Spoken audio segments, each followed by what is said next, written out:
It was one of those thick, humid July nights, the kind where the air just sticks to your skin, windows open, fans spinning, but I still couldn't sleep. Around 1:30 a.m., I got up to grab some water. As I walked past the window in the hallway, I noticed something. There was a man standing in my driveway, just standing there, facing the house, not moving. At first I thought maybe it was a neighbor, someone drunk or confused, but he wasn't looking around, wasn't on his phone, wasn't walking, just staring straight ahead at the house, at my window. I froze, then stepped back slowly into the dark hallway, heart pounding so loud I thought he might hear it. I went back to my room and locked the door. I debated calling 911, but what would I even say? There's a man standing? Still, I picked up the phone. No signal. That's when I remembered. The cell tower near us had been under maintenance all week. I felt like I was back in the 90s, helpless. Around 2:45, I checked again. He was closer now, not at the driveway anymore. He was standing in the middle of the front lawn, still facing the house, still motionless. That's when I noticed something else. He was holding something, a small bag. Grocery bag, maybe. Whatever was inside, it was heavy. You could see it stretching the plastic. I must have dozed off somehow. When I woke up, the room was quiet, too quiet. No fan, no crickets, no hum from the fridge. Power was out. And then 3 knocks. Soft, steady. Right on my bedroom window, not the front door, my bedroom window. I didn't move, didn't breathe. I just stared into the dark corner of the room, too afraid to turn my head. I must have blacked out from fear.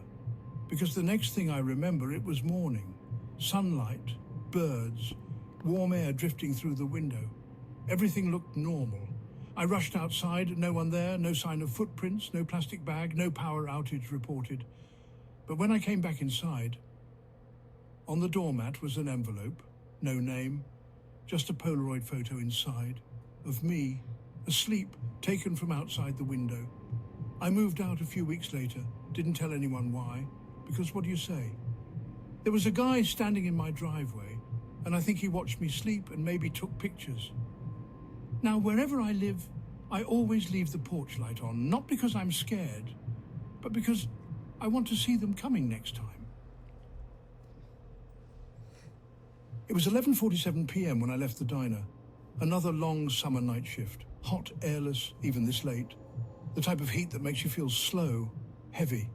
I always took the shortcut home, through the overgrown bike path behind the industrial yard. People told me not to, said it was sketchy, but I'd walked it 100 times.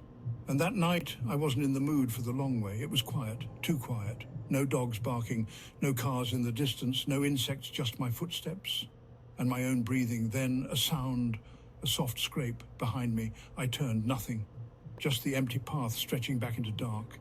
I picked up the pace. Halfway through, I passed a rusted dumpster by the fence.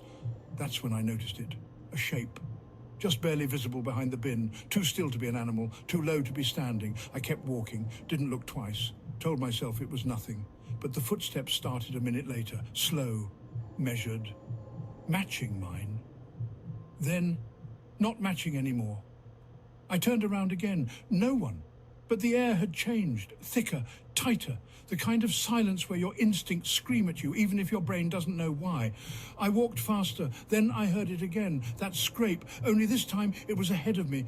That's when I realized I hadn't checked my back since the first sound. What if someone had been behind me this whole time, just staying far enough back, waiting for me to panic, to run, to trip? I turned around, fast, nothing, but on the fence beside me, a fresh handprint, smudged, sweaty, sliding down the metal, still wet. That was enough. I ran, no thoughts, just movement.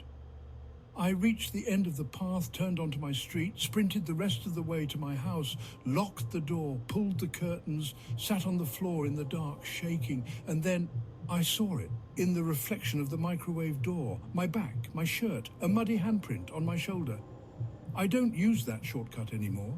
In fact, I don't walk at night, because someone was on that path with me, and they got close enough to touch me, and I never even saw their face.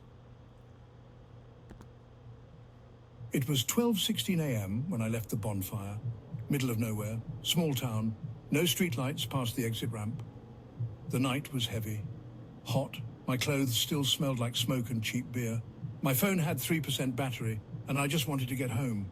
Music off, windows down, just the soft whine of tires on asphalt. I was the only car on the road. It started with headlights, far behind me, coming up fast. I checked the mirror, high beams on, way too bright. I moved over, let them pass, but they didn't. They just stayed behind me, tailgating, uncomfortably close. I changed lanes again, slowed down. They slowed down too. After a mile of this, they flashed their lights once, then again and again, faster, like they were trying to get me to stop. I didn't. I sped up. They sped up too. No plates, just a matte black truck, dark windows, no logo, nothing. I tried calling someone, anyone, no bars, of course. I turned onto a smaller road, hoping they'd keep going. They didn't, still behind me. But now, they were backing off a little, giving me space. That was somehow worse, like they were watching, waiting. There was a gas station coming up, closed but lit. I pulled in, parked right under the floodlights, got out, stood there, hoping they'd keep driving. But they pulled in too, slow, deliberate, parked behind me, didn't get out, didn't roll down the windows, just sat there, watching. I walked slowly around the station, pretending to stretch, kept an eye on them, still no movement, just that engine hum, idling. I got back in my car, waited, 2 minutes passed. Then they turned off their lights. Not the car, just the lights. It was now darker than ever. I floored it out of there. Back on the highway, I took a different turn through a subdivision I didn't know, hoping to lose them. I glanced back. Truck, gone. I pulled into a cul-de-sac and waited. Heart racing, nothing, just silence and bugs tapping on the windshield. Finally, relief. I exhaled, turned my head and saw something small taped to the passenger side window. White, crisp, square. I leaned closer. It was a Polaroid photo of me standing outside the gas station moments ago, back turned, unaware. And behind me in the photo, a figure. Not the truck, not the driver, just someone standing 10 feet behind me, smiling.